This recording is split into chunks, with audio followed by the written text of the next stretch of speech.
Fala, tenista de sofá. Esse é o seu podcast que veio para provar que do sofá é fácil falar. Eu sou o André Guedes. E eu sou o André Salomão.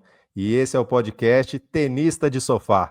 Sou tenista de sofá, só sei falar, não sei jogar. Em casa eu esmexe saco, especialista em pitaco. Tenista de sofá.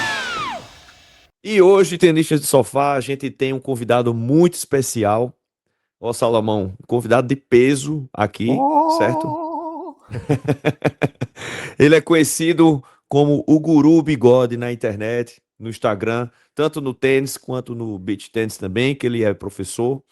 E a gente vai recebê-lo aqui com muito prazer para fazer bastante resenha em 2 quadros especiais, que é comentário do comentário e depois um conselho de guru do sofá, meu irmão. Esse você não pode perder. Receber conselho de guru é um negócio que não é para todo mundo, não. Ainda mais aqui, ó. Guru tenista. Fica aí, gente. Fica aí que é Pois massa é. demais. Vamos chamar Hoje ele? tá especial. Vamos chamar ele. Chega aí, Lucas Guru Bigode. Vem, guru! Pois bem, tenistas de sofá, hoje nós temos uma presença ilustre aqui no nosso podcast. O convidado mais do que especial, o Guru Bigode. Fala aí, Guru Bigode, como é que você tá, Temos meu um irmão? guru de Prazer imenso. verdade, um guru. Amém. Eu tô me sentindo abençoado aí no meio de 2 Andrezões, né? Hoje é um encontro divino, né? Guru e Salomão, né? Eu não manjo tanto de religião, mas eu já ouvi falar que Salomão acho que é uma entidade importante também, né? Agora eu não sei se é positivo ou negativo, né? Mas Não, Salomão é bom demais e ele é ecumênico. Salomão não é só uma religião que acha bom ele, não. Obrigado. E aí, Guru, prazer imenso receber você aqui. Dá um alô aí para os nossos ouvintes. Fala aí do seu trabalho também, que está sendo maravilhoso aí na internet. Pô, queria começar agradecendo de coração o convite de vocês aí, pelo tempo de vocês. Eu fico só chateado que vocês não tenham ninguém melhor para chamar aí. Espero que os próximos programas melhorem. Mas que a gente está no começo. Então. Tem que começar por baixo, assim, né? Começar por baixo. Pegar esses guru meio tigela aí, né? Mas tá valendo. Esses caras que se acham guru, né? Tipo, mas obrigado aí pelo convite e parabéns pelo trabalho de vocês. A gente tava conversando em off antes de entrar no ar. Eu acho muito legal a sacada que vocês tiveram primeiro do nome, Tenista de Sofá, né? A gente estava até conversando que eu acho que é a maior comunidade que existe no tênis, né? Não sei se pode repetir aqui, mas a gente estava até falando, na minha visão, acho que existem várias camadas diferentes de tenista de sofá, né? Isso que eu acho mais legal. Tem o tenista de sofá que joga, né, que entende até bastante, e tem o exemplo que eu dou da minha avó, da minha tia, se elas estiverem escutando. Um beijo para a vovó Lourdes aí. Beijo, vovó. Alô, vovó Lourdes. Na verdade, o nome dela é vovó Lelé, mas eu gosto de zoar que é vovó Lourdes aí. Mas elas são super fanáticas, né? Porque, tipo, são pessoas que às vezes nunca encostaram na raquete, mas eu tava zoando, né? Minha avó é fã do Alcaraz, adora ver o Alcaraz de regatinha lá correndo na quadra. Então delícia. É uma camada de tenista de sofá, né? Tem vários tenistas de sofá diferentes, né? O tênis é um esporte que muitas vezes a galera não joga, mas adora assistir, né? E vocês estão pegando toda essa comunidade, né? Desde a pessoa que joga e adora dar pitaco, até a pessoa que só assiste, mas também gosta de ter essa comunidade, se sentir incluída, né? Então, parabéns pelo trabalho de vocês e pela vinheta, que eu achei que ficou bem legal a sacada também. Espero poder contribuir aí com esse episódio. Valeu. A gente que agradece. Né? Aí, a gente tá tão sintonizado, né? A gente agradece junto.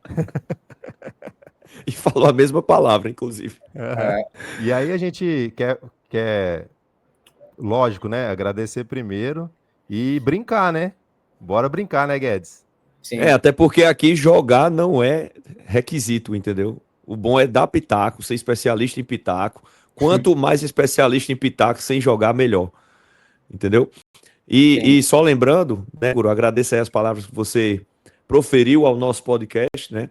Que a gente também queria te parabenizar, né, pelo trabalho que você tem feito aí no seu Instagram, certo? Um alcance surreal, né? Eu acredito que você tem trabalhado pra caramba aí para manter esse conteúdo vivo, né? Começou ali com o beach tênis, já fez outro perfil de tênis, porque também se ligou feito a gente, né, no finalzinho do ano passado, que o tênis ia dar uma nova bombada, e já vejo, né, seu conteúdo há muito tempo, e noto a dedicação que você faz aí diariamente para transmitir o tênis de maneira traduzida, né? Que é muito importante isso. Tem muita gente que não entende inglês, não sabe ler as entrevistas, e você faz esse trabalho para a galera. O cara é pedagogo. Não é feito aquela galera que fica transmitindo na hora, né? Aí o jogador fala 300 mil palavras em inglês, aí o cara diz, não, ele disse muito obrigado, e é isso, né?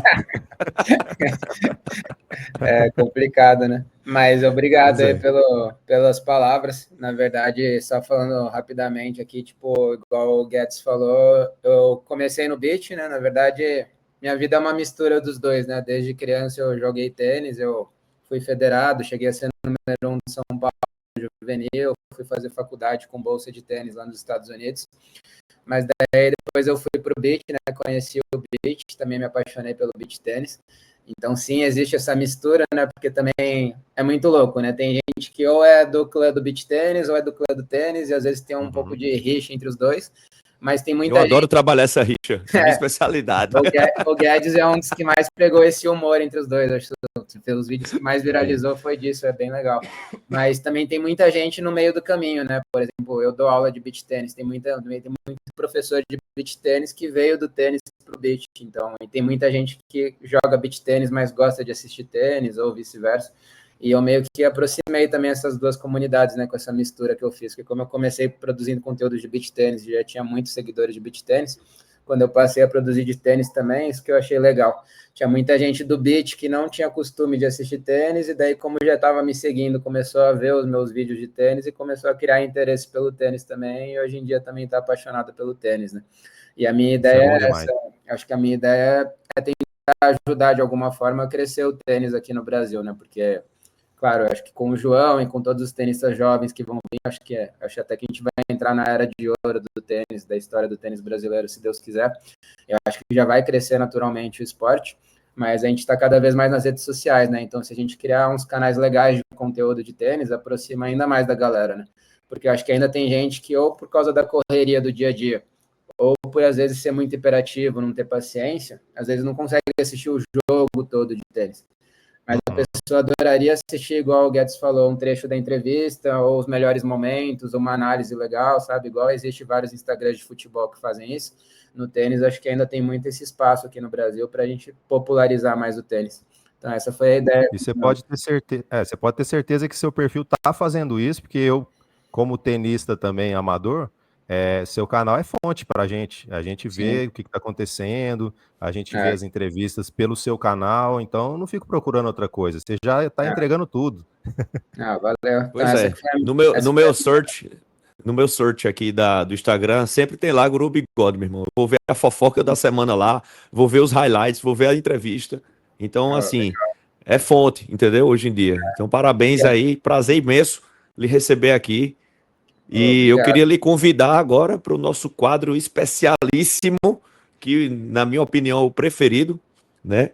É o meu preferido aqui, porque envolve uma proximidade de nós aqui do podcast com os comentaristas, né? De sofá, lá do Instagram. E eu já te preparei previamente, né? Para você não vir aqui desavisado, que a gente seleciona alguns comentários das redes sociais nossas e agora a sua, né? Para você comentar aqui.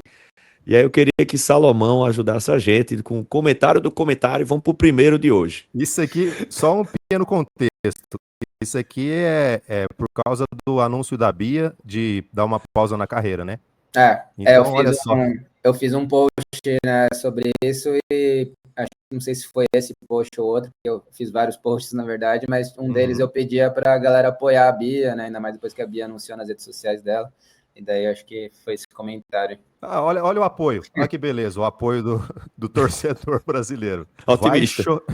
Vai chorar na cama, que é QT. Eu imagino que é quente. Irmão, ela é fraca sim. E se não aguenta jogar, vai embora. E para de uma vez. Essa conversinha besta de pressão é para aqueles atletas que não estão fazendo o que precisa fazer. Sabemos muito bem analisar quem é fraco. E essa moça é fraca desde o início, não trocou de equipe e agora paga o preço. Precisamos sim parar de criar pessoal chorão. Então, Parabéns gente, pela pontuação, né, do português, perfeita. Nossa, muito Aí, bom de ler. e aí, Guru, o que é que você acha desse comentário aí? então, primeiro, para mim é uma honra virar comentarista de comentário, né? Eu achei que nunca, sabe aqueles trabalhos que você acha que nunca, você acha que vai existir na sociedade, né? Vocês conseguiram criar uma nova profissão aí. E eu acho que é uma profissão muito boa, né? Porque eu acho que vai crescer cada vez mais no Instagram. Então, meu, o que mais tem conteúdo para comentar é comentário, né? Então, eu vou Já tentar. temos leitores de comentário, viu? Já é, temos a profissão leitores de comentário e agora comentaristas de comentário. Então, eu já peço desculpa de antemão que eu não tenho experiência em ser comentarista de comentário, esse vai ser a minha primeira vez aí, mas já comecei com uma bucha aí, né? Eu acho que é um comentário muito significativo que vocês pegaram, né? Vocês que foram escolhendo esses comentários lá do meu perfil, porque eu acho que não é um comentário individual, sabe? Às vezes a pessoa pode ver esse comentário e falar, sei lá, é um hater, um perfil fake, mas eu já escutei muitos comentários parecidos com isso, sabe? Então, tipo, em qual pegada? Acho que numa pegada muito importante, que muita gente, acho que desmerece o atleta como ser humano. Então, essa conversa de tipo, sentir pressão é normal, tipo, quero ver a pessoa acordar às 4 da manhã e trabalhar como CLT. Tipo, já escutei direto essas comparações, sabe? E eu entendo, eu concordo, acho que todo ser humano sente pressão, todo ser humano tem sentimentos, todo ser humano tem emoções, na vida de ninguém é fácil, mas daí tem gente que já até associa errado com dinheiro, sabe? Falar, só porque a Bia já ganhou milhões e já foi número 10 do mundo, ela não pode sentir pressão. Quem sente pressão é quem pega o ônibus de manhã para ir trabalhar. Eu acho que sim, claro que sente pressão, claro que tem uma vida super difícil, mas para que essa comparação, sabe? O que isso influencia, sabe? E acho que muitas vezes a pessoa esquece do lado ser humano do atleta. Então, acho que o atleta é um super-herói, sabe? Então, é aquilo que a gente estava conversando antes de entrar para o ar. A gente foca muito mais no lado negativo, então na crítica, do que no lado positivo. E eu até fiz um post sobre isso. Assim, isso não é só da Bia, de todos os atletas. Quando o João ganha também, o número de comentários no post dos atletas quando eles ganham, ele é bem menor do que o número de comentários dos atletas quando eles perdem. A galera gasta muito mais tempo e energia para criticar do que para elogiar.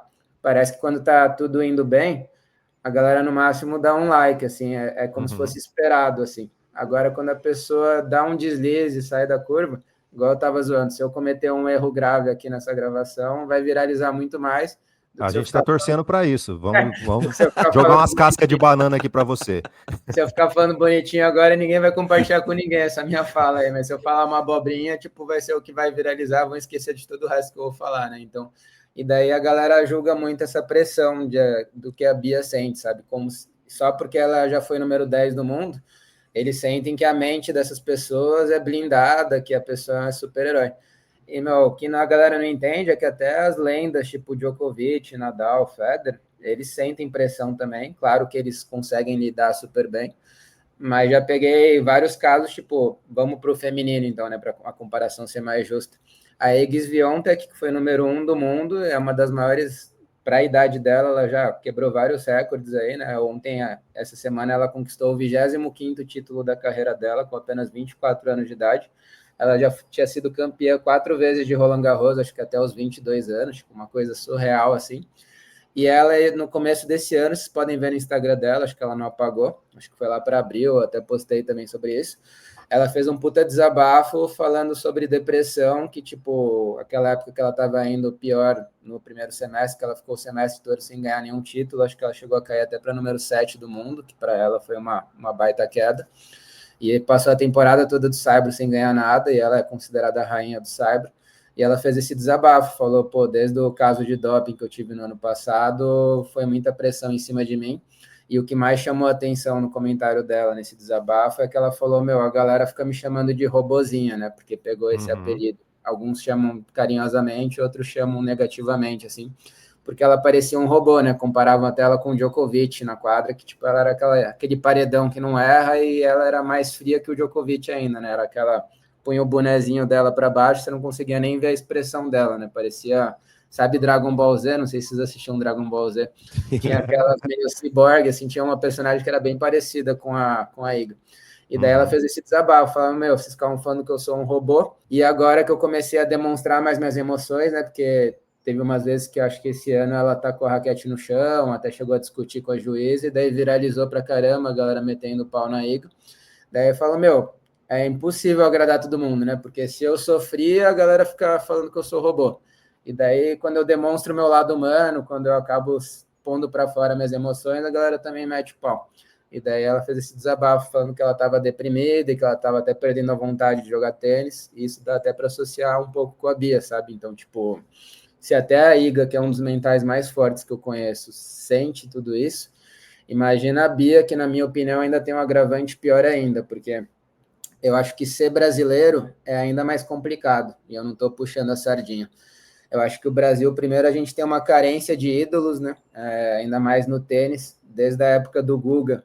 A galera criou muita expectativa, né? Achou que o tênis ia virar um boom no Brasil, e daí, tipo, desde então, nunca mais surgiu uma lenda assim, igual o Guga. E Na época a CBT não soube aproveitar, né? o tênis não se popularizou tanto, né? E daí eu comparo até com a Argentina, né? Porque tem gente que fala, mas o Brasil a economia não é tão boa. Pega o caso da Argentina, que eu acho que a economia é bem pior que a nossa. Não sei se vocês já foram para lá. Lá é uma cultura bizarra. Você dá 2 passos na rua, cada esquina você encontra uma quadra pública, sabe? É igual padaria lá, quadra de tênis. Então dá para o tênis se popularizar. Tem que tirar esse preconceito que é um esporte de elite, que é difícil construir quadra. Só que você pega o exemplo do Brasil, é bizarro o número de quadras públicas que tem no Brasil de tênis, quase nada, sabe? Então, isso é o que mais dói meu coração, saber quantas crianças no Brasil, mais de 200 milhões de habitantes, quantas crianças que nunca tiveram oportunidade de encostar numa raquete, que não estou nem falando que poderiam ser craques, mas só que o tênis iria mudar a vida dessa criança, iria criar bons hábitos, né? Tirar ela dar boas oportunidades, né? Mas eu espero que a gente melhore com isso. Mas só concluindo o papo da Bia, né? Eu acho que é difícil ser um atleta brasileiro, porque primeiro tem essa carência por ídolos no Brasil, né? Então qualquer talento que surge já vem toda expectativa em cima, né? Igual a gente está vendo com o João agora. Eu acho que em segundo lugar, o brasileiro, a gente tem essa cultura muito emocionada, e eu me incluo nisso, né? Basta ver o quanto a gente já sai falando sobre as coisas, né? O brasileiro, ele é muito emotivo, caloroso, né? Isso tem um lado bom e um lado ruim. Por exemplo, quando o Brasil está ganhando alguma coisa, a nossa torcida é sensacional, né? A gente faz um caldeirão em qualquer esporte que seja. Mas tem um lado ruim, é que quando começa a perder, começa a dar errado, esse caldeirão que era positivo vira também um caldeirão de pressão negativo. E eu acho que o terceiro ponto que também atrapalha bastante um atleta brasileiro é as redes sociais, né? Eu acho que o Brasil é um dos países que mais consome rede social, né? Acho que Brasil e Estados Unidos. Então, e isso não é da minha cabeça, basta ver o quanto a ATP, as entidades de tênis já perceberam que o João dá engajamento, né? E não é porque o João é um super-herói, claro que o João é super bom, mas compara o João com o Mensi, que eu acho uma comparação bem legal, que eu já ouvi várias vezes. O Mensi, que já está no top 20, é um ano mais velho que o João, então o Mensi que tinha tudo para ser super hypado também, tem um baita engajamento, mas qual que é a principal diferença entre os dois? O Mensi, que é da República Tcheca, o João é do Brasil. Para começar, o país do Brasil já é 10 vezes maior em população do que a República Tcheca, né? Agora eu estou chutando os números, que eu não sei ao certo da República. Mas, e também o brasileiro, ele dá muito mais engajamento. Então, eu até zoei esses dias. Tem um post de Roland Garros esse ano. O João estava na terceira rodada ainda e a galera de Roland Garros estava postando ele bocejando no aquecimento. Tipo, juro. O post é isso, é 10 segundos dele bocejando, e daí a legenda do post: João tá com sono. Fala, meu, até isso os caras estão querendo engajar, sabe? Tipo, não pode ver uma cena do João que já posta, assim, sabe? Tipo, então é muito louco isso. E por que eu acho que isso também pode ser ruim? Porque como o Brasil consome muitas redes sociais e a gente tem esse lado todo emocionado, acontece isso dos comentários, igual a gente leu agora, né? Tem uma enxurrada de comentários em cima desses atletas e aumenta mais ainda a pressão, né? Daí tem gente que vai falar, mas o jogador não vê todos esses comentários. Eu concordo, né? Até eu já postei que o João, ele já anunciou numa entrevista que eles deixam o João o mínimo possível nas redes sociais dele, né? Eu acho até que nem é o João que faz os posts dele, deve ser toda a assessoria de imprensa, acho que é a Diana que cuida da mídia dele. Mas ele deve ter um fakezinho para acompanhar, né? Então, talvez ele deve ter, mas o que eu ia falar é que eu acho que não dá para você ser um alienígena hoje em dia, né? Tipo, não dá para você se blindar de tudo, né? Tipo, Não dá. só se você for o Bob lá do filme do Mas se eu Náufrago. fosse ele, eu me blindaria. Se eu fosse ele, eu me blindaria do Instagram, viu? Eu Eu também. acho que é mais maléfico que benéfico. Inclusive, eu comentei isso que você está falando num post seu. O Brasil lidera o quadro de ansiedade do mundo, lidera o uso de redes sociais no mundo, junta os dois aí num fracasso de algum atleta, pronto. Tá feita a É um bomba, prato, entendeu? A é um galera. prato cheio, né? A galera muitas vezes tem, bem ótimo comentário, acho que tem muito isso, né? A galera às vezes comenta no Instagram achando que não vai fazer diferença ou que não vai chegar no atleta. E no Instagram é bem mais fácil a gente ser corajoso, né? Tipo, você pode. Tem muita coisa que eu faço essa comparação, tem muita coisa que a gente às vezes escreve num comentário do Instagram que muito provavelmente, se você tivesse frente a frente com a pessoa, você não falaria essa mesma coisa para a pessoa, sabe? Mas não Sim. falaria, com certeza. Lá no Instagram você vira super corajoso, né? Isso sem nem entrar no mérito daquelas contas fakes, que daí, meu, é super fácil ser corajoso, né? Porque nunca ninguém vai saber quem você é. Você pode falar a maior groselha do mundo, que ninguém vai te julgar, entre aspas, porque ninguém vai saber quem você é, né?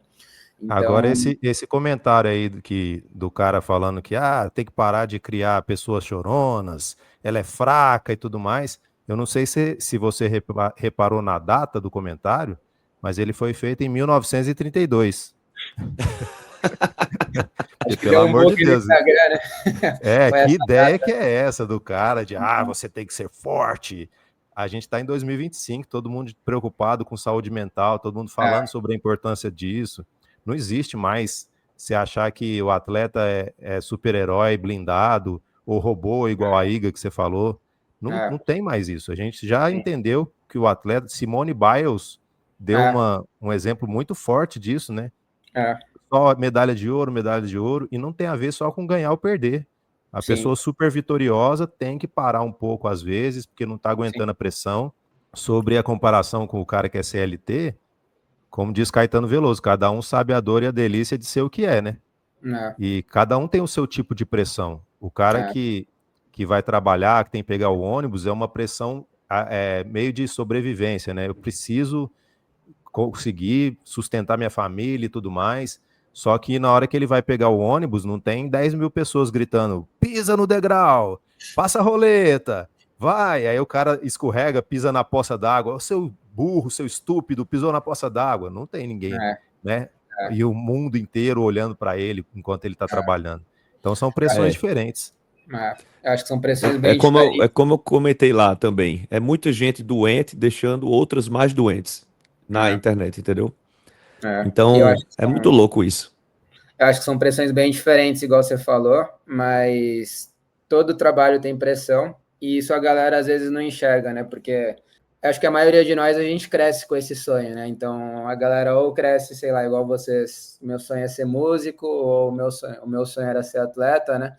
Então, tipo, se a pessoa tem um emprego dos seus sonhos, por exemplo, eu falo abertamente, eu sabia ter um emprego dos meus sonhos, tipo, se eu pudesse amanhã ser tenista profissional, tivesse, sei lá, no filme do Matrix, aquelas 2 pílulas para tomar, eu pudesse tomar essa pílula, e amanhã eu tava lá nos torneios jogando junto com o João, nossa, eu viveria isso. Manda para nós a pílula aí que a gente vai tomar também.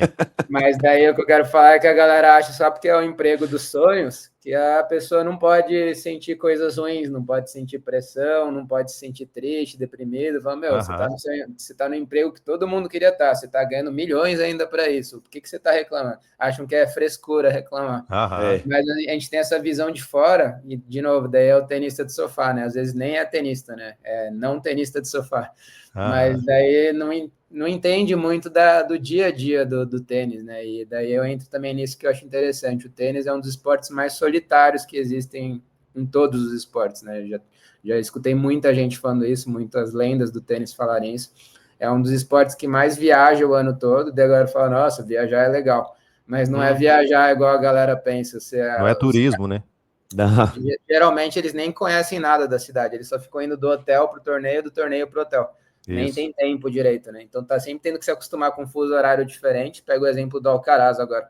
O Alcaraz domingo terminou a Laver Cup em São Francisco, que era 4 horas a menos aqui no Brasil.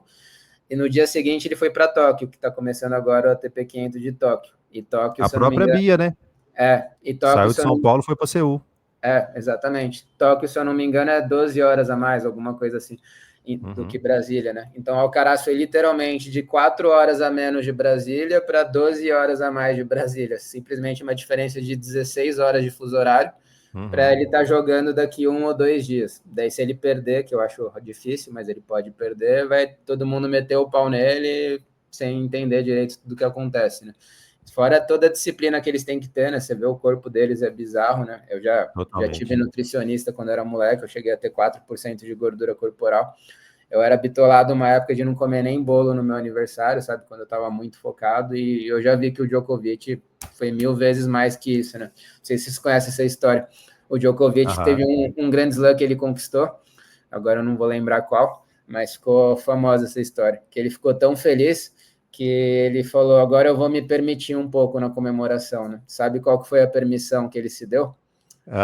Ele pegou uma barra de chocolate e pegou um quadradinho da barra, colocou na boca e deixou o quadradinho derreter, né? Deve ter deixado uns 5 minutos lá na boca para saborear o máximo.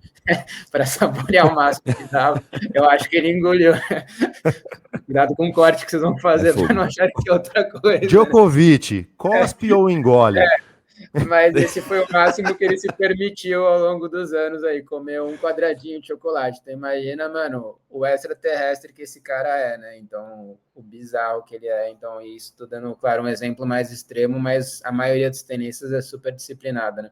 Então, a pessoa abre mão de várias coisas, né? Abre mão de vida social, de várias coisas que nós, seres humanos, temos, seres humanos, né? Que a gente acha legal. E daí a gente acha que o emprego deles é super divertido do sonho, mas vai ver o quanto eles abrem mão, o quanto eles ficam longe da família o ano todo, o quanto eles ficam viajando, o quanto eles jogam sozinho, né? Porque não é um esporte coletivo de equipe. Eu faço essa comparação com o futebol, sem menosprezar o futebol, que é um baita esporte também. Mas futebol, se você está jogando mal, o que acontece? O técnico te substitui, você pode fazer o pior jogo da sua vida e você serem campeões e ter a maior vitória. É muito louco isso. Ou às vezes e mesmo joga, né? Dentro do próprio jogo, você consegue não fazer um jogo bom e ir lá fazer um gol. Exato. E é isso aí. É um gol. E também equipe, né? Tem essa diferença também. Além de ser equipe, o futebol é um esporte que ele premia muito um lance ou outro, né? O tênis, você pode ter um lance de sorte, entre aspas, a bola bater na fita, dificilmente você vai ganhar o jogo só por causa desse lance. Sim. O futebol, quantas vezes, é até uma coisa que deixa o futebol legal também, né? Porque é um dos esportes mais imprevisíveis e emocionantes. Às vezes o time jogou bem melhor que o outro, mas o outro foi lá e acertou uma bola... Pode falar palavrão? Acertou uma bola cagada que pegou na trave e entrou, e ganhou do outro time que deu 10 chutes a mais, mas a bola não entrou, sabe? O tênis é bem raro, assim, claro que acontece no tênis, mas você pega as estatísticas, é um esporte de regularidade, né? Você tem que ganhar pelo menos 24 pontos para ganhar um set. Então, você pode até ter tido um ponto de sorte ou um ponto de azar, na maioria das vezes vai ganhar o jogador que jogou melhor, que foi mais consistente, né? E o tênis é você com você mesmo. Se você tá nesse dia ruim, não vai ter um técnico para te substituir e colocar outra pessoa no seu lugar. E você que tem que até resolver os problemas sozinhos, né? Até pouco tempo atrás não tinha nem o coaching direito no tênis, você que tinha que tomar suas decisões. E até hoje com coaching, né? O técnico pode ser o melhor treinador do seu lado. É você lá, você tem você que vai executar, né? Você tem milissegundos quando a bola está na quadra do adversário para você ler o que o adversário vai fazer com a bola, para você se posicionar já para tentar antecipar. Quando a bola quica do seu lado, você já tem que estar pensando no que aonde você vai bater a bola, com qual velocidade, qual direção, A cabeça do tenista é bizarro, é um computador super avançado, sabe? Acho que é até por isso que a gente fica meio hiperativo também, porque... Ou então é um computador que poderia ser avançado, mas é um 486 das antigas que não funciona mais como a minha, né? Eu tô pensando no tenista profissional aqui, né? Se a gente vê o tenista de sofá, né? Mas então tudo isso para falar o quanto que é impressionante ser um tenista, né? E daí tem muita gente que acaba desmerecendo e a gente vê esses comentários nas redes sociais, né? Mas não é todo mundo que desmerece. Vamos dar um alívio aqui pro nosso guru, Guedes? O que você acha? Bora, com certeza. Vamos ver se o post só de hater que engaja mais. Vamos ver um comentário gostosinho. Cara, você é o perfil esportivo mais legal que eu conheço. Bora dar força pra Bia. Decisão mais que perfeita é essa de dar um tempo. Olha aí, guru. Nem só de hater viverás.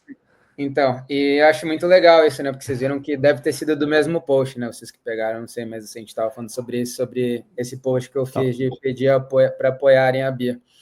E no Deve ter anterior, sido. no anterior, não sei se vocês viram, a pessoa até começou falando para eu parar de chorar, como se eu estivesse Isso. chorando. Eu estou pedindo apoio para a Bia, isso é como se eu estivesse chorando, né? Mas nesse não, a diferença de interpretação, né? Eu falei a mesma coisa, o vídeo tá lá para todo mundo assistir. Uma pessoa falou que eu tô chorando e saiu metendo pau, que é errado chorar e que a Bia tá errada em sentir pressão. E a outra pessoa foi para o outro extremo da linha e falou: nossa, super necessário esse post, melhor perfil esportivo e a gente tem que apoiar a Bia, sabe? Então isso eu acho mais louco das redes sociais, né? Como é um mar de... Meu, eu não duvido mais de nada. Emoções.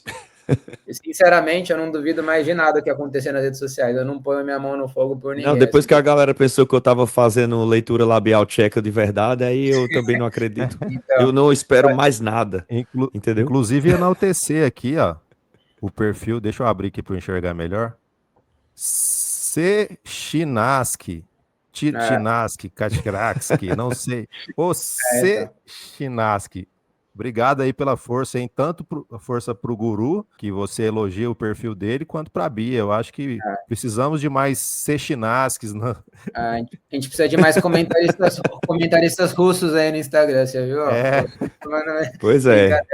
Mas ele tá sempre comentando nos meus posts, queria agradecer aí de coração e principalmente essa galera que entende a força que precisa dar para os atletas, né? Então, o elogio que ela fez para a Bia, acho que era esse o objetivo do post que eu fiz. Aí tá vendo como o nosso assunto acabou rápido? Pois é, que falou bem, entendeu? Eu ia falar isso agora, falou bem, aí o comentário foi pouco. De novo, como a gente gasta mais energia com coisa negativa, né? Muito ruim, péssimo o seu comentário bom. Seu comentário bom é muito ruim. Dá pouco engajamento, né? Tem pouca coisa para falar, né? Não gostei. Então vamos colocar outro ruim. Só antes de ir pro ruim, para não ser injusto mesmo com o que o Salomão falou, acho que tem que parabenizar mesmo um seguidor assim, porque a maioria não tem essa sacada de gastar um tempo, entre aspas, para elogiar e parabenizar, né? Como se tivesse indo tudo ok. Às vezes a gente não tem ideia, né? A gente não sabe se a galera tá gostando ou não dos nossos conteúdos, mas tem muita gente que pode estar gostando, mas que não fala nada, né? Então, tipo, na maioria das vezes acontece isso, né? Então, essas pessoas que param e escrevem elogio, pode parecer besteira, mas acho bem mais difícil você parar para escrever um elogio do que você parar para escrever uma crítica. Isso até com coisas normais na vida. Quando você quer mudar alguma coisa, você vai lá e escreve uma reclamação. Agora, quando a coisa está funcionando bem, dificilmente você vai escrever um agradecimento, né? Então, tem que valorizar quem faz isso. Então, parabéns aí pro nosso seguidor russo. Parabéns, Chinaski. Cincinnati. Cincinnati, ó o link para o próximo comentário. Vamos descer para a lama de novo. Eita, essa é boa. Esse é sobre o João Fonseca, né, Guru? Só para contextualizar, né, pelo que eu tô vendo em cima, né, eu posto também o resultado dos brasileiros, né? Eu tento fazer a cobertura tanto mundial quanto dos brasileiros. E esse, pelo que eu tô vendo, era a terceira rodada de Cincinnati, então era do João, que tá escrito ATP. E o João, ele perdeu esse jogo para aquele Atmane, né? Vocês devem lembrar do Atmane. Uhum. Eu acho que é um caso bem interessante até, porque foi o caso mais educativo, o jogo mais educativo que eu já vi do João. Por que educativo? Porque o Atmane era aquela zebraça, entre aspas, antes de começar o jogo, né? Não sei se vocês vão lembrar, ele era aquele francês que tem o QI super avançado, Sim. Que ele estava número 140 do mundo, alguma coisa assim, ele tinha furado o qualificatório. E daí ninguém conhecia ele direito, e na rodada anterior ele tinha derrotado o Cobolli. Era até para ter João e Cobolli nesse jogo, até interessante que era para ter tido 2 Joãos e Cobolli nesse último mês, em Cincinnati e no US Open. No US Open também o Cobolli perdeu antes, e daí acabou tendo agora na Laver Cup. Mas daí eu fui um desses caras, que eu tava assistindo o Cobolli contra o Atmane em Cincinnati na rodada anterior, né, para já ir estudando o jogo dele, e eu tava torcendo igual criança para o Atmane ganhar, né? Porque na minha cabeça ia ser bem mais fácil enfrentar o Atmane, né? A gente tem, às vezes, a gente tem muito esse preconceito de ranking, né? Igual no futebol, sei lá, você vai pegar um time grande, entre aspas, ou um time menor, né? Então a gente prefere que o time grande perca, né? Quando vai enfrentar a gente. E daí o Atmane ganhou, todo mundo ficou já no oba-oba, falou, agora abriu a chave para o João, né? Isso é, tenista de sofá adora fazer essas análises de chave, né? Não, a chave tá difícil, agora a chave tá aberta. Tipo, só com base no essa número é a principal. Essa é a principal tarefa do tenista de sofá. E a gente esquece de um dado simples, né? Se o Atmane ganhou do Cobolli, será que o Otmani não tá jogando melhor ainda do que o Coboli? Então, tipo, Principalmente por semanas, né? O tênis é então. muito da semana, né? E a gente meio que deleta isso rapidamente, né? A gente esquece que ele teve um baita jogo contra o Coboli. A gente fala, João vai enfrentar o número 140 do mundo, né? A gente esquece a informação que ele ganhou do Coboli. Daí, o que aconteceu? Antes do jogo, botaram uma puta pressão em cima do João. Não, João favorito, João favorito. E daí, o João, o Otmani jogou pra caramba, acho que foi um dos melhores adversários do João esse ano. Ele não deu chance pro João, não sei se vão lembrar desse jogo, era só pancadaria.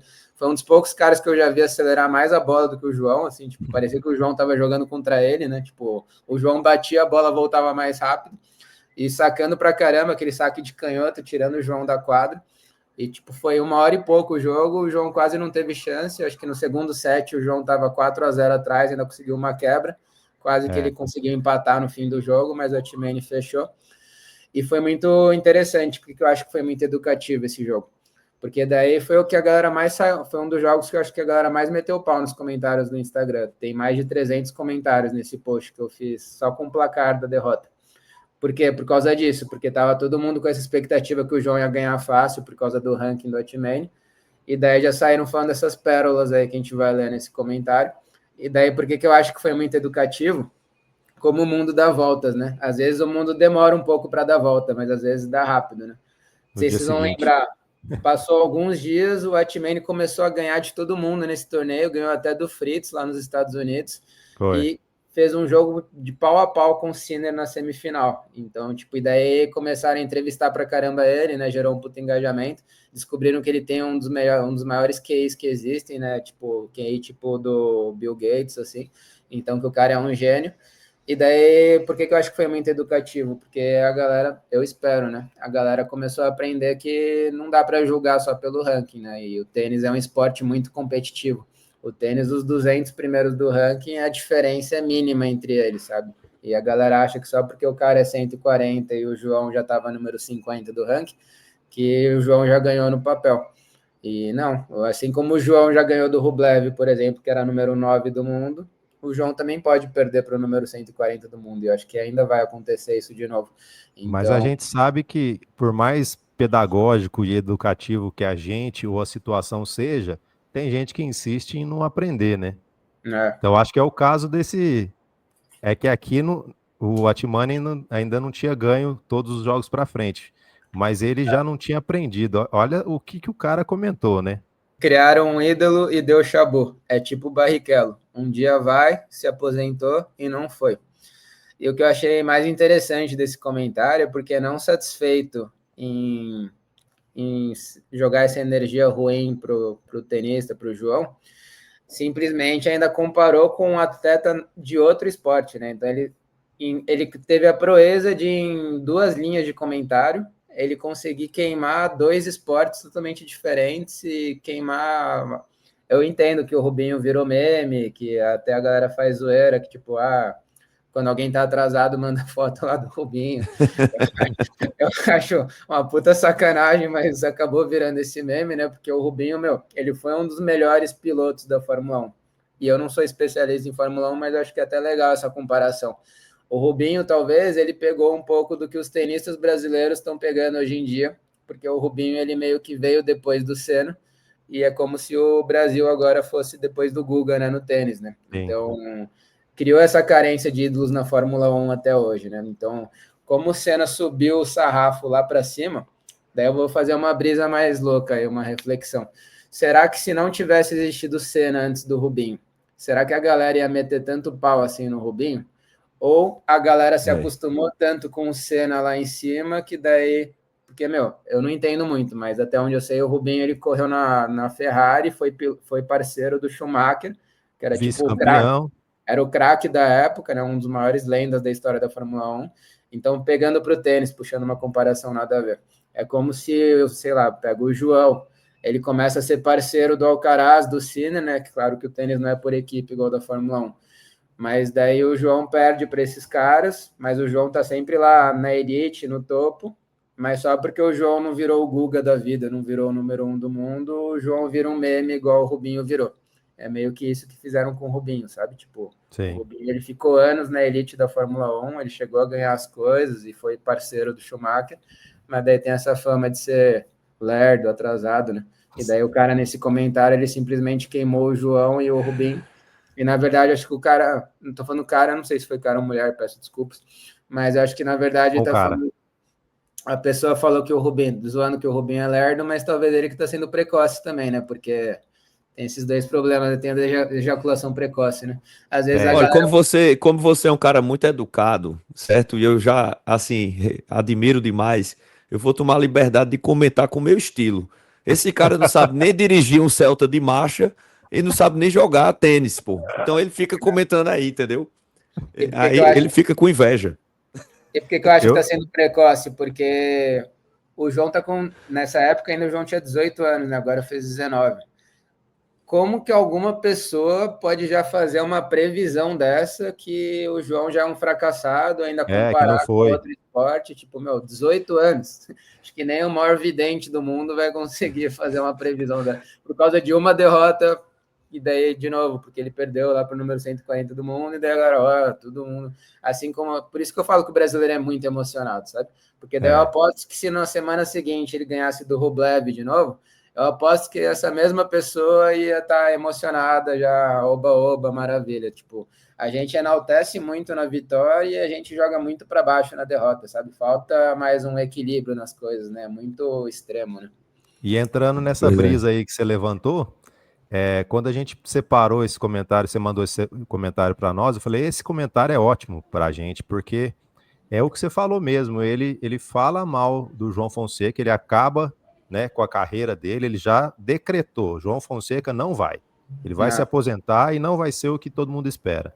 Só que ele usa um exemplo péssimo, ele usa um exemplo de um brasileiro super bem sucedido. Sim. Se o João Fonseca tiver, em relação ao tênis, a carreira que o Barrichello teve na Fórmula 1, ele é uma lenda do tênis brasileiro.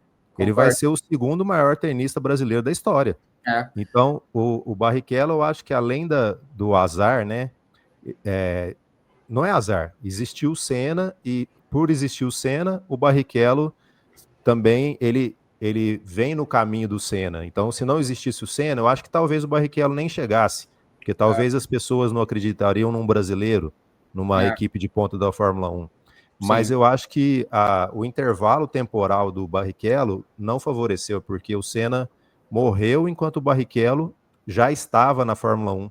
Então foi bem, é como se ele tivesse que pegar o bastão mesmo e levar para frente. Tinha Schumacher, né, meus amigos? Schumacher, o cara somente assim, né? Se for parar para O pensar, maior ganhador. o Rubinho é bem azarado, se for parar para pensar, né? Porque ele pegou toda essa pressão de ter que ser o sucessor, entre aspas, do Senna, com essa sombra de ter, tipo, o Djokovic, o Federer da Fórmula 1 como parceiro dele. Né? Mas é isso, e até fazendo uma comparação, até pode ser exagerado ou não, mas eu sinto que a Bia tá pegando um pouco dessa carga que ficam dando no Rubinho, e pode ser bem razoável essa comparação, porque Sim. a Bia, se for parar para pensar, é a segunda maior tenista da história feminina do tênis, né, brasileiro, só atrás da Maria Esther Bueno. Então é como se a Maria Esther Bueno fosse o Senna e a Bia fosse talvez o Rubinho.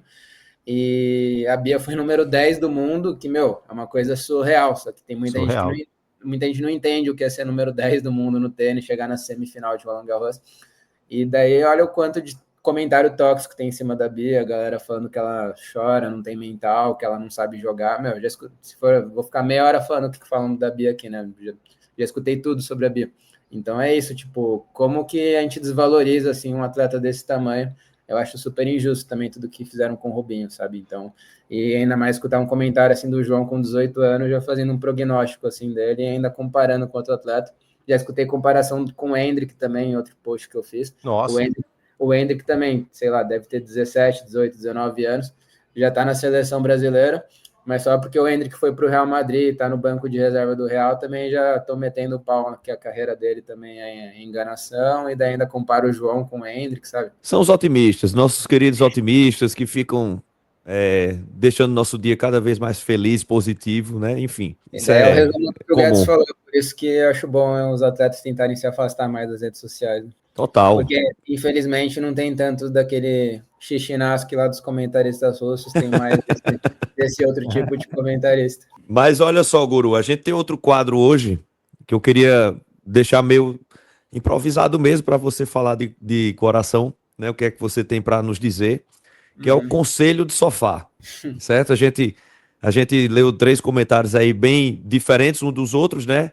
O último mais parecido com o primeiro, mas deu para ter uma ideia melhor do que você e todos nós passamos no Instagram hoje em dia com esses comentários. Mas agora esse quadro é o seguinte: a gente traz situações que acontecem no tênis amador, né, nas nossas vidas e tal. E aí a gente procura um conselho. E nada melhor hoje que um guru para nos dar um conselho de sofá. Eu E posso falar minhas agruras? Pois essa palavra chique, agruras, eu não sei se eu vou conseguir dar um conselho tão bom aí quanto a sua agrura. Preciso pesquisar no dicionário como dar um conselho para isso. É porque, assim, uma coisa que me impressionou na nossa conversa aqui, que passou batido não, eu esperei o melhor momento para falar. Você disse que você foi número 1 da Federação Paulista de Tênis. E isso, para quem não sabe, para quem não joga tênis, o cara ser número 1 do estado de São Paulo não é bolinho não, como dizem aí. O cara tem que ser bom para né? bom de verdade. Então, eu também joguei aqui na Federação Mineira de Tênis. Não Legal. cheguei a ser número 5 no 18 anos, Pô. quando a galera dos 18 anos não joga mais mineiro, vai jogar e é brasileiro, não tá mais aí para a federação. Só para Mas aproveitar aqui o lance aí da colocação, eu queria lembrar também que eu também fui número 1 aqui na Paraíba, na cabeça da minha mãe, tá? toma. Assim, Então, o conselho que eu quero te pedir é: você tendo essa experiência, quando você vai entrar em quadra, qual é a sua estratégia para você sempre jogar o melhor tênis que você consegue jogar? Você tem alguma coisa que você se prepara para você? É lógico que a gente nunca vai dar o 100% em todos os jogos, mas para o cara chegar a ser número 1 do ranking paulista e jogar bem, ele tem que ter uma constância ali, ele tem que fazer o melhor dele pelo menos em 80% do jogo. Como é que você se prepara assim? Qual que é a sua estratégia? Bom, primeiro, parabéns, né? Porque você foi também no top 5 de Minas, é super difícil também, né? Ainda mais 18 anos, que já é a idade mais avançada do juvenil, né? Então, quem sabe um dia a gente marca um tênisinho aí pra gente fazer um Super legal também esse nome do seu canal. Tem que até ver com o Game Direitos Autorais, né? Que o Game fica sempre comentando o também, né? Não sei se Não, mas eu já registrei. Ele não registrou, eu registrei. o Game é o que mais divulga o seu canal. Vira e mexe, É. quem não sabe, o Game é o German, né, da SPN. Vocês Aham. podem começar a reparar os comentários que ele faz nos posts do João, da Bia. O João tem uma baita vitória, e tá o comentário do Game. Uau! Aham. Eu acho legal. Um abraço aí se ele assistir um dia esse vídeo. Mas, voltando à resposta. Cara, eu vou tentar dar uma resposta mais geral, porque eu acho muito complexo, né? Porque é o que a gente falou, tem várias camadas de tênis de sofá. Então pode ter gente que está assistindo aqui, que é um tenista juvenil igual a gente foi, um tenista mais competitivo, de alto rendimento, e pode ter tenista de sofazão mesmo, igual a gente hoje em dia, tipo, aposentado, que faz por social, para cuidar da saúde. Eu vou tentar que essa resposta ajude ambos os casos, assim. Então, peço desculpa se eu for mais avançado para alguns ou se eu for mais iniciante para alguns. Eu acho que a primeira coisa é treino, né? Eu vou ser clichê, mas não tem como jogar bem sem treinar. Infelizmente, não tem fórmula fácil, a não ser que alguém seja o Romário aí, né? Que joga melhor do que treina. Mas até o Romário ele treinava bastante também, né? Mesmo com essa fama que ele pegou. O tênis eu acho que é um dos esportes que mais tem que treinar, né? E não é puxando a sardinha para o tênis. É um dos esportes mais solitários, igual a gente falou, mais individual e mais técnico também, né? A biomecânica do tênis ela é muito avançada, é muito difícil. E isso eu acho mais engraçado, né? Tem muito tenista de sofá, entre aspas, igual eu brinco com minha avó, minha tia, se ela estiver assistindo, que acham fácil, não acham fácil, mas tipo, a minha ex-namorada era assim, ela era fã do Nadal. Daí a gente assistia na TV, o Nadal não chegava numa bola. Ela falava, nossa, como que o Nadal não chegou nessa bola? Eu estava do lado dele. Porque qual que é um problema também? A TV, não sei se vocês já repararam, a TV ela parece que ela diminui a velocidade do jogo. Sim. Então a gente acha que é normal o que eles estão fazendo lá, aquela bola que eles chegam, daí ele vai lá e comete um erro, a gente fala, pô, como errou essa bola? Experimentem, não sei quem está assistindo aqui. Quem tiver a oportunidade de ver um jogo ao vivo, meu, Vai mudar a sua percepção sobre o tênis. Pode ser qualquer jogo, meu. Vai assistir um Future. Para quem não sabe o que é um Future, os menores torneios profissionais. Vai assistir o jogo do número 1000 do mundo. Cara, você vai ficar babando no jogo dele. Daí você vai dar a raquete na mão de uma pessoa iniciante. É um dos esportes mais frustrantes para começar, né? Porque não sai nem bate-bola. Então, tênis não tem segredo. É muito treino e muita paciência também. Porque o tênis é um esporte de erro. É um dos esportes que você mais vai errar na vida. Então, você tem que aprender a lidar rápido com o erro. E daí a gente já entra rápido na parte psicológica do tênis, né? Eu acho que esse é um dos principais desafios até no profissional, igual a gente estava falando da Bia. Às vezes, no profissional, a pessoa não tem buraco no jogo dela, ela joga super bem, já treinou a vida toda e continua treinando pra caramba. E o que vai diferenciar as vitórias do Djokovic, os títulos? Às vezes é um pontinho que faz a diferença naquele ponto mais importante no tie-break. Imagina, os caras jogaram 5 horas, chegou no tie-break do quinto set, igual a final de Roland Garros esse ano do Sinner e do Alcaraz. Às vezes um ponto faz a diferença e quem tem mais coragem nesse ponto. E acho que bom que eu toquei esse exemplo, porque é super bom. Sinner e Alcaraz em Roland Garros, né? Para quem a gente estava até falando sobre pressão da Bia. Cara, com todo respeito, mas o Sinner ele deu uma leve pipocada contra o Alcaraz em Roland Garros. Ele teve 2 ou 3 match points lá no quarto set, o jogo estava na mão dele, entre aspas, sacando para a vitória. E vocês podem ver os pontos de novo. Claro que o Alcaraz jogou bem, mas o Alcaraz não fez nada extraordinário. Foi o Sinner que não teve aquela coragem a mais para ir para a bola quando precisava. O Sinner acabou ficando mais conservador nesses pontos. Se ele, que é quase um ET também, ele sentiu a pressão e acabou perdendo o título de Roland Garros, quem é a gente para ficar falando da Bia ou de qualquer outra pessoa? Então, precisa verem o tamanho do psicológico no tênis. E o próprio Alcaraz, né, que a gente está idolatrando muito hoje o Alcaraz. O Alcaraz já perdeu o jogo para o Djokovic no psicológico também, né? Até cãibra já teve, né? Teve cãibra em Roland Garros lá e o Australian Open esse ano também. O Alcaraz começou melhor, ganhou o primeiro set dominando o Djoko. Daí o Djoko começou a sentir um pouco o corpo, né? Tem gente que fala que até meio catimba, tal. Daí eu não vou entrar nesse assunto polêmico, mas daí o Alcaraz começou a sentir a pressão e, saiu do jogo, sabe? Também você vê o Djoko do outro lado, né? O Alcaraz, ele respeita muito o Djoko, né? Acho que o Sinner, ele acaba respeitando menos.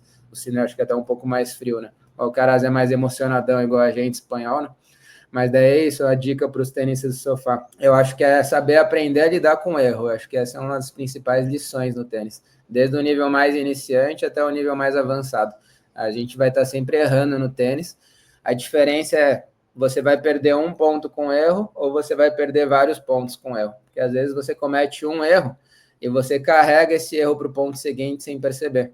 Você não usa bem o intervalo entre os pontos, e esse intervalo é muito importante. A galera às vezes erra e já fica até afobada para começar rápido outro ponto, para já querer ganhar rápido e corrigir rápido, né? Superar rápido o erro. E às vezes não para nem para pensar no que errou. Então nessas horas tem que saber refletir, respirar fundo. E acho que principalmente para a gente que é tenista do sofá hoje em dia, é se divertir com o tênis, sabe? Essa comparação eu acho muito legal. Eu acho que tudo na vida que a gente faz de uma forma mais leve e divertida, a gente flui melhor, né? Mas relacionamento sexual, daí já é para 18 mais aí. A gente que é homem, né? A gente deve entender. Às vezes que eu brochei na vida, eu não tenho vergonha nem medo de falar, a grande maioria delas foi porque eu me pressionei muito, sabe? A gente se cobra muito às vezes, né? Quando você se cobra, se pressiona, meio que acaba perdendo o prazer da coisa, né? Tem até a parte científica da questão, né? Que eu já escutei isso. Você começa a se cobrar, fica muito oxigênio no cérebro e acaba não indo para as outras partes do corpo e daí você tem a disfunção erétil. Então, no tênis também, quando você começa a se cobrar muito e se pressionar muito, você perde a leveza, né? Que é o que aconteceu com a Bia até nessa crise do burnout que ela teve, que ela não conseguia nem respirar direito. Então, a gente, tenista de sofá, que a gente joga para cuidar da saúde, por que a gente vai ficar se cobrando e se pressionando, vai ficar se estressando com o tênis? Eu falo isso até para os meus alunos do beach tênis. Se você está se inscrevendo em torneio amador e você está arrumando briga, você está se estressando, começa a rever seus conceitos. Senão você vai ficar broxa. Ou para de se inscrever no torneio, vai arrumar alguma coisa mais divertida para você fazer no fim de semana, ou muda o seu comportamento no torneio, sabe? Porque não vale quase nada, entre aspas, é uma coisa que é para você cuidar da saúde, e você está se estressando, e além de se estressar, tá prejudicando o seu jogo, porque a maioria que eu conheço joga melhor quando está mais leve, mais solto, Por que que a maioria de nós a gente joga melhor no treino do que no jogo, né? Acho que todo mundo já passou por isso, né? Às vezes você tá Leão de sacando... treino e gato de jogo, né? Exato. É isso aí. Até no aquecimento, às vezes você tá metendo a mão no saque, meu, seria ace se fosse para valer. Falou play, você vai lá e já mete uma No dupla primeiro saque, você já dá Igual aquela... aquele vídeo meu ali. Pá, o segundo saque só. Então, essa a dica que eu dou, é se divertir mais na quadra e se divertir com o erro e entender que o erro é uma coisa positiva. Isso eu aprendi na minha faculdade de pedagogia, né? Quando o aluno erra na sua frente, ele está te dando o maior presente que ele poderia dar, porque a gente só evolui com erro, né? Quando você erra, você está vendo uma puta coisa que você pode evoluir. Se a gente não errasse, a gente ia ficar sempre na mesmice, né? Até o Federer, o Nadal, o Djokovic já falaram em várias entrevistas legais sobre isso, que eles falaram que eles só conseguiram evoluir para esse nível extremo porque um ia ganhando do outro e ia subindo o sarrafo, sabe? Se cada um vivesse numa época diferente, talvez eles não seriam tão bons igual eles foram. Então a gente cresce com desafios, sabe? Então são duas coisas nessa dica, né? A gente aprender a enxergar melhor o erro, reconhecer ele e saber analisar ele, porque você tem que saber também o que você errou, não adianta você nem saber como você vai corrigir uma coisa que você não sabe. E a segunda coisa é você levar mais leve, né? Se divertir mais, porque senão não vale a pena, né? Excelente, É hein, verdade. Guedes? Eu ia pedir um conselho de sofá também para o Guru sobre bandidos no tênis, né? Porque eu enfrentei um essa semana, né? Que ficou roubando bola e indo lá no meu lado, ver cadê a marca, errando contagem de propósito para esfriar o jogo e tal. Mas aí seu conselho já serviu, né? Um cara que entra assim para jogar, não vale a pena você jogar de novo. Ele não tá indo se divertir. Eu não tô me divertindo também, né? Então, seu conselho já serviu aí para esses bandidos do tênis também, que existem muitos, viu? O tênis não é um esporte tão de gentleman assim, não, viu? Eu acho que são duas coisas, Guedes. Eu acho que se for um amigo, entre aspas, né, que você está convidando para jogar, eu acho que vale a pena repensar mesmo, né? Se tiver Não, foi intimidade, ranking, foi ranking, foi não. aí é mais difícil, né? Porque se fosse amigo, ainda tem intimidade para conversar, falar, pô, por que você está fazendo essas coisas e tal, ou daí não chamar mais ele. Mas quando é ranking, torneio, a gente às vezes não escolhe, né? Tem que acabar jogando, e eu já vi de tudo no tênis. Eu diria até que no tênis amador tem mais sujeira do que no tênis profissional, sabe? No amador, meu, tem umas coisas que você... Dá para escrever um livro de histórias no tênis amador, umas coisas que você nem imaginaria que dá para fazer, as pessoas fazem, sabe? E eu fiquei feliz, Guru, porque eu não liguei na hora, deixei para lá, não perdi por causa disso, eu perdi porque torou a corda no momento decisivo e minha outra corda estava muito folgada. Tem que ter uma desculpa, claro, né? Claro. Tem que ter uma desculpa. Culpa do Lógico. encordoador do Guedes aí, ó, se estiver assistindo... Ó, Não, você... foi culpa da minha pão durice mesmo, porque eu não deixei as duas com a mesma tensão, deixei uma lá na casa dos 40 e outra com 52. Caramba. E aí, a gente que joga já há um tempo sabe, né? Acorda com Sim. 40, a bola vai lá para o espaço, né? Mas eu achei que você era aquele cara que tinha 8 raquetes na raqueteira e quando troca a bola, você já troca a raquete no meio do jogo também. Não, eu vou chegar lá, vou chegar lá. Pô, esperava mais de você. Eu acho que o esporte, ele muitas vezes transforma as pessoas, né? Isso eu falo dos esportes em geral, não só o tênis, né? Porque leva esse lado competitivo e às vezes pode não valer quase nada, né? Vale um troféu de acrílico, ou às vezes no caso do ranking nem vale o troféu o jogo. Mas essa coisa do ego, do status, às vezes a pessoa se corrompe, entre aspas, faz coisas imorais só para ganhar um jogo, sabe? Até onde vale a pena essa troca, né? E daí até uma reflexão mais profunda. A gente muitas vezes reclama da corrupção no Brasil, né? E aqui eu não estou falando de nenhum partido ou de nenhuma pessoa em si. Eu acho que tem corrupção em todos os lugares, mas para reclamar da corrupção, que tal a gente também olhar a gente mesmo em primeiro lugar, né? Porque a corrupção está em todas as esferas, né? Para mim, roubar uma bola, ser antiético, é corrupção também, né? Claro que Exatamente. são proporções super diferentes, né? Roubar milhões de dinheiro e roubar uma bola, mas você também está agindo sem caráter, né? Então, infelizmente, acaba transformando isso, né? Mas só para concluir a resposta anterior, eu acho que além da coisa psicológica também, um tenista de sofá tem que aprender a jogar de acordo com o seu adversário, né? Aí até mistura com a resposta do Guedes, né? Cada jogo é um jogo, e acho que o tenista mais inteligente, ele aprende isso. Às vezes a pessoa quer só jogar bonito, ou quer só jogar no estilo dela, sei lá, tem gente que gosta de dar na bola. Então entra na quadra, não importa se eu vou jogar contra o Salomão ou contra o Guedes, eu vou com aquela estratégia de já tentar ir para o winner nas primeiras bolas. E não vai funcionar geralmente contra o Guedes ou contra o Salomão, depende muito do adversário. E o tênis é tão legal que o tênis você não precisa jogar bonito para ganhar. O tênis você precisa jogar melhor do que o seu adversário. Até jogo profissional, quantas vezes o atleta jogou mais feio, você vê nos melhores momentos, a maioria dos highlights foi do adversário, mas quem ganhou foi o atleta mais eficiente taticamente. Então, às vezes, você parar de achar que você está jogando sozinho só porque é um esporte individual, mas você começar a olhar mais para o outro lado da quadra. Muitas vezes você não precisa fazer aquele jogo perfeito para ganhar o jogo, às vezes você vai até correr mais risco tentando fazer isso. Tem que fazer aquele arroz-feijão, ainda mais no nível amador, né? E no nível amador é mais legal isso ainda, porque no nível amador a maioria dos adversários vão ter buraco no jogo deles. É difícil você ver um cara que tem a técnica perfeita no nível amador. Mas para isso você tem que saber conhecer e ir testando no jogo, né? Só que tem gente que fica só querendo jogar para si mesmo, né? Fazer jogada bonita e jogar no estilo dele, e não sabe jogar taticamente e não sabe mudar o jogo de acordo com o adversário. Então acho que o tênis é muito psicológico, acho que essa é a principal dica aí para todos os níveis de tenista de sofá. É como o professor meu estava falando, né? Essa questão de corda, às vezes o tenista que está começando agora não sabe a importância que tem a corda, a manutenção dessa corda. Pensa só, que raquete eu vou usar, qual raquete eu vou usar, mas a corda é 50% da raquete, né? Se você faz a manutenção certa dela, usa o tipo de corda que dá certo para o seu jogo na maioria das vezes.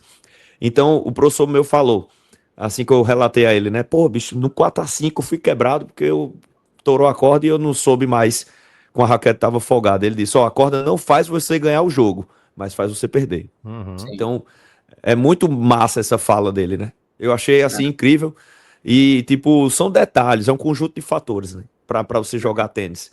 Desde o equipamento, ao mental, ao preparo físico, a condição de quadra, a condição do vento também, é muita coisa. Por isso que é um esporte que tem muitas desculpas, né? Pra gente dar aí sempre. E as desculpas, na verdade, são o quê? Buracos, como você falou, que existem em todos os jogos amadores, né? Sim. Então, o cara saber lidar com esses buracos de forma rápida, eficaz e etc., vai lhe fazer um ganhador no tênis, né? E acho que o mais legal que o tênis ensina para a vida é essa habilidade da gente se perdoar rápido, né? Você pode fazer a maior cagada no mundo. Eu mesmo, eu lembro até hoje, fiquei traumatizado. Acho que um torneio que era no Tênis Clube de Santos, que é um dos clubes mais tradicionais lá em Santos. Acho que era brasileiro o torneio. E tava jogando, acho que na quadra central lá. E era aquele jogo do meio-dia, por aí. Eu devia ter uns 13 anos. Daí tava a arquibancada meio que cheinha lá. Não que fosse muita coisa, porque não é uma grande arquibancada. Mas daí eu acho que eu tava enfrentando um tenista santista lá da casa. Então tava a maioria torcendo contra a mente. Era no meu pai lá que tava comigo. E sobrou aquela bola fácil para esmechar, só que com o sol do meio-dia, né? Eu já vou começar a desculpa aqui, claro. Eu fiz uma das piores furadas da minha vida, sabe? Fui esmechar, fiz tudo certinho, apontar com a mão e tal. E daí, na hora, nem peguei na bola, assim, a bola acho que ainda bateu na minha cabeça. Não deu nem pra correr atrás. Estilo Kiko do Chaves. Sabe aquela hora que você quer cavar um buraco no sabre e se enfiar lá dentro, assim, você quer sair do clube nunca mais. E, ficou todo mundo dando risada lá. Eu imagino a galera. Gente, tipo, ninguém esperava, assim, vídeo cacetado. A sorte que não tinha redes sociais naquela época, senão iam estar filmando e iam viralizar. Você ia pro tenista bom, ia pra página do tenista bom. Mas por que eu dei esse exemplo? Porque depois, no ponto seguinte, esse ponto valia a mesma coisa do que se eu tivesse feito um ponto sensacional, corrido quilômetros no ponto em um rally de 40 bolas. Isso eu acho mais impressionante do tênis. Um rally de 40 bolas vale a mesma coisa do que uma dupla falta. Isso é muito bizarro. Então, isso é bom e ruim ao mesmo tempo. Você pode cometer a maior cagada da história, você tem que saber se perdoar rápido, porque senão é isso. Porque senão essa cagada, você vai perder um game inteiro por causa dela. Se eu ficasse pensando sobre esse smash naquela época lá, já era. Eu ia perder a confiança, eu perdi o jogo por causa de um ponto. Agora, não. Se eu sei virar a chave e falar, não, esquece, vou para a toalha e reflito e já mudo, daí no ponto seguinte eu já tenho chance de empatar o game, sabe? Então é muito psicológico e é muito louco essa chance que a gente tem de se perdoar no tênis. Você pode cometer o maior erro e no ponto seguinte você já tem uma chance de começar do zero e já se perdoar e se corrigir. Muitos conselhos, hein, Guedes? Tá riquíssimo esse programa, hein? Inclusive, eu queria agradecer aqui a presença, né, de Guru Bigode, o grande Guru Bigode aqui do Instagram, no nosso podcast Tenista do Sofá. Convocar vocês aí que estão escutando esse episódio para nos ajudar na nossa vaquinha, para esse pato ir embora aqui, né? Para a gente investir mais no nosso podcast, apoia.se/tenista de sofá. A sua contribuição vai fazer a gente ter mais recursos para ter editor. Guru sabe como dá trabalho, né, Guru? Editar vídeos aqui na internet, produzir, dedicar um bom tempo da vida para isso. E, enfim, a gente está querendo profissionalizar e agradecer demais a presença do nosso querido Lucas Guru Bigode aqui. Para quem não sabe, o nome dele é Lucas. E que baita episódio, certo? Vários conselhos, várias reflexões legais. Um prazer, a gente nunca tinha trocado ideia, né? Nunca tinha conversado. A gente está no mesmo grupo de criadores de conteúdo. Inclusive, já estou aguardando ansiosamente o nosso Influencers Cup para a gente poder jogar todo Já tá dando mundo. spoiler, né? Vocês têm Claro, que dividir melhor a classe desses jogos aí, viu? Tem o É. ex-primeiro lugar da Federação Paulista, o ex-quinto lugar da Federação Mineira. Vamos dividir isso aí, viu? Quero jogar com a galera mais abaixo. Não, mas já temos o favorito. Eu acabei me ferrando agora, porque eu pus expectativa lá em cima, só que como eu falei lá no grupo, eu tô com facete, eu parei de jogar, eu tô totalmente enferrujado, então era melhor eu ter feito ao contrário, não ter falado nada. Agora, se não achar que vai vir um puta cara, eles falam, mano, esse cara tava mentindo, ele não foi... Não, mas eu também já não tô valendo mais nada aqui, não. Mas o que valeu foi o nosso papo aqui. Muito obrigado mesmo por ter aceitado, por estar aqui e por despejar seu conhecimento, sua guruzice aqui pra gente, tá bom? Pô, eu que agradeço o convite mais uma vez. Eu peço desculpas, mas pelo menos eu falei fora do ar antes para vocês que eu falava muito, né? Então eu preparei vocês aí. Espero que tenha saído alguma coisa. Eu vou dar trabalho na edição, nos cortes. E só pegar um parênteses no que o Guedes falou, eu acho muito importante. É muito trabalhoso produzir conteúdo. Então eu vou... quem não quiser assistir, eu vou ficar um minuto chorando sobre isso agora aqui.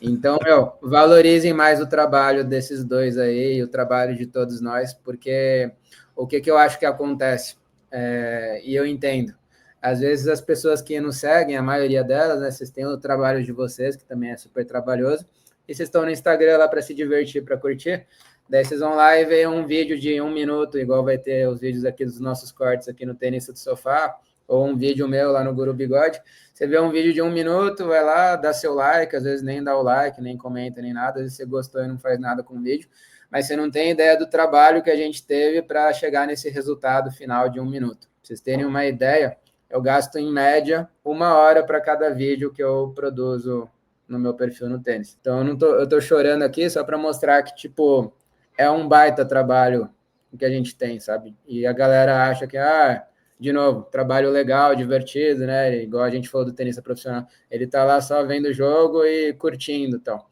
Mas não, é um puta trabalho que tem por trás. Às vezes a gente não ganha nada financeiramente. A gente tá ralando pra caramba, deixando de fazer outras coisas que poderia dar dinheiro, por exemplo. A gente tem contas para pagar também. E a gente faz muitas vezes por amor também, porque a gente ama esse esporte. Então...